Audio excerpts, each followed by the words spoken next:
আসসালামু আলাইকুম প্রিয় বন্ধুরা, কেমন আছেন? আশা করছি আল্লাহর রহমতে ভালো আছেন। আমিও আলহামদুলিল্লাহ ভালো আছি। আজকে আমি খড়ির চুলায় এই যে খই ভাজতেছি, আজকে কিন্তু আমার খুব একটা আনন্দের বিষয়, জানেন?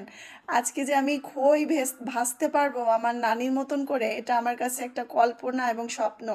মানে আমি খুব অবাক হয়ে গেছি যে খড়ির চুলা আমি সত্যি অবাক কাণ্ড, খুব খুশি লাগছে আমার। আপনাদের কেমন লাগছে? নিশ্চয়ই আপনাদেরও খুশি লাগার কথা। তো যাই হোক, আজকে কিন্তু আমি ছোটোবেলায় ফিরে গেছি, সেই শৈশবের কথা মনে পড়ে গেল। আমার নানি ঠিক এইভাবেই খই ভাজতো, আর আজকে আমি নানিকে নকল করে আজকে আমি নানি সেজেছি, আর আজকে আমি নাতি সেজেছি।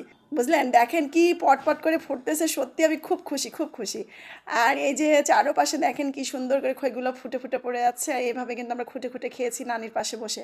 শীতের সকালে বলেন, আর এমনিতেও বর্ষাকালেও নানি এভাবে ভেজে আমাদের খেতে দিতেন, খুব আনন্দ। সত্যি ওই দিনটা ফিরে পেতে আবারও ইচ্ছা করে, আবারও ইচ্ছা করে সেই সময়টা কেন ফিরে আসছে না।